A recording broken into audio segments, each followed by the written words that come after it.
Sabi nila, balang araw darating ang iyong tanging hinihiling. At nung dumating ang aking panalangin ay hindi na maikupling. Ang pag-asang nahanap ko sa iyong mga mata at ang takot kung sakali man ika'y mawala. Magandang binibini, kamusta ka na ba? Sana maging masaya ka dito sa aking ganda. Alam mo ba, simula nang makilala nga kita, buhay ko ay nagkakulay na parang isang tinta. Araw-gabi ikaw ang lagi ko miss na iniisip at nagbibigay liwanag sa aking mga panaginip. Huwag mo sanang isipin na masyadong mabilis, sadyang nararamdaman sa iyo, ayaw lang ilihis. O ngayon alam mo na kung anong nadarama, hindi ka lang pangamamis, mas bagay sa dambana. Huwag ka na pa magtaka kung sila'y naghahabol sa ganda mo na ayan, sinong hindi mananaghoy. Kahit dagat ang pagitan, pipilitin lumangoy, basta makita ka kahit di ako marunong maglangoy. At kahit pa wala akong ukane, gagawin ko ang lahat basta makita kang siyawase.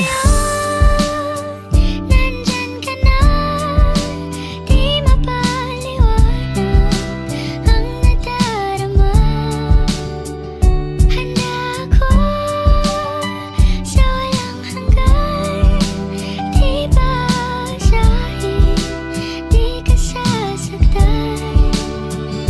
Mula noon hanggang ngayon, ikaw at ako. Sa unang pagtagpo natin sa bawang station, pinaghalo na kabasaya ang aking situation. At noon ko nadama ang akin ang minimiti. Sa taon nakalungkutan, napalitan mo ng ngiti. Kaya di at tatoki, hindi ko na to sasayangin. At sonoji, sana ikaw ay mapasakin. Doon na monday man ang dumating, isasabay sa hangin. Kung mawawala ka sa akin, girl, di ko sasayangin. Ngayon alam mo na, ang pag-ibig ko ay honto. Dakara umahito, makasama ka ng zuto. Yan ang lagi kong tugon kay kami sama. Magalit man si mama, si Osama o Obama, wala akong pake, kimi to itay kara. Kore kara futari de, gambaro sinta. Huwag mo sanang iisipin na ako'y nagbibiro. Kapag niloko kita girl, haharap ako kay Tulfo.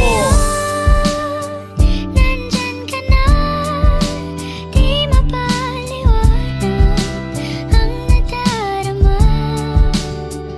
Handa ako sa walang hanggan, di basahin, di ka sasaktan. Mula noon hanggang ngayon, ikaw. Wala na akong mahihiling sa ating Diyos na may kapal. Ang katulad mong babae, matagal ko nang dasal. Mamahalin kita ng sobra, yan sa'yo ko papangako. Kahit pa anong mangyari, hindi ito mapapa. Arigato nga pala sa iyong mga suporta. Kahit hassle pa sa oras ay iyo na kinakaya. Di alintana ang pagod, basta tayo ay makita. Yan ang dahilan kung ba't mamahalin kita na sobra. Kahit ay ganit, sukan pa lang ang ating nga na relasyon. Ang pakiramdam ko ay para tayo na 5 taon. O aking sinta, wala sana sa ating magbago. At lalo pang patatagin ko rin karamazuto. Kay kawoshite mo, wag na papatalo. Bagkus gawing aral ang lahat ng ating pagtatalo. Ikaw lang at ako, at wala na ang iba. Darating din ang araw na tayo ay pamilya na. Nandito na, palaging hahawakan iyong mga kamay. Hindi ka na mag-iisa sa hirap at ginhawa, ay iibigin ka. Mula noon hanggang ngayon,